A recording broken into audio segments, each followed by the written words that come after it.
എന്നെ മൊഹീദ്ദീൻ ശൈഖ് തങ്ങളും പറഞ്ഞത് എല്ലാ നിലത്തിനും എന്നെ വിളിപ്പോർക്ക് വാ ഇവിടെ ഉത്തരം ചെയ്യും ഞാനെന്നു. അത് നമ്മൾ ആ റേഞ്ചിലാവണം.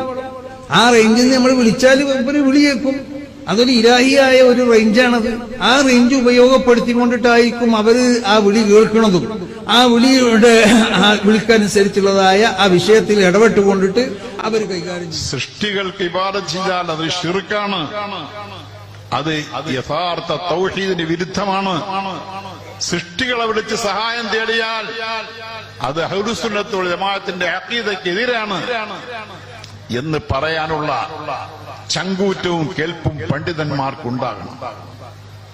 എന്നെ 1000 പ്രാവശ്യം ഒരു ഇരുട്ടറയിൽ പോയി വിളിച്ചാൽ ഞാൻ അതിവേഗം ഉത്തരം ചെയ്യും എന്നൊക്കെ മഹാനായ മുഹീദ്ദീൻ ശൈഖ് റഹ്മത്തുള്ളാഹി അലൈഹി തങ്ങളുടെ പേരിൽ ഇന്ന് ആരോപിക്കപ്പെടുന്നുണ്ട്. ഔസുള്ള എന്ത് പറഞ്ഞു?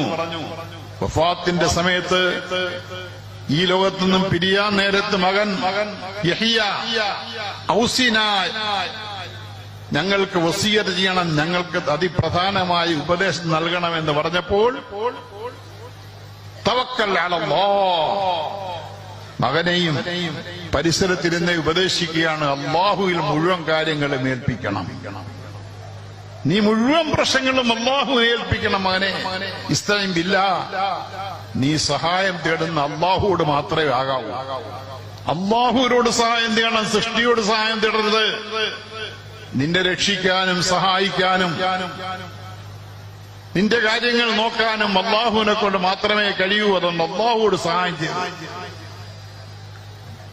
എന്ന് തുടങ്ങിയ തൗഹീദിന്റെ ഉപദേശങ്ങൾ നൽകിയ മഹാനായ ജീലാനി റഹ്മത്തുള്ളാഹി അലൈഹി അവരുകളെ പറ്റിയാണ് ഇന്ന് അദ്ദേഹത്തിന്റെ 1000 പ്രാവശ്യം വിളിച്ചാൽ ദ്രുതഗതിയിൽ അദ്ദേഹം ഹാദിറാവുകയും ഉത്തരം ചെയ്യുകയും ചെയ്യുമെന്നൊക്കെയുള്ള പ്രചരണം അഹ്ലുസുന്നത്ത് വൽ ജമാഅത്തിന്റെ ലേബലിൽ നടത്തിക്കൊണ്ടിരിക്കുന്നു. ഇത്തരം കാര്യങ്ങളിൽ നിന്നും ഈ ലോകത്തെ സാധാരണക്കാരായ ജനങ്ങളെ, പണ്ഡിതന്മാരായ ആളുകളെ പിന്തിരിപ്പിക്കാനുള്ള ശ്രമം ജീവിതകാലം മുഴുവനും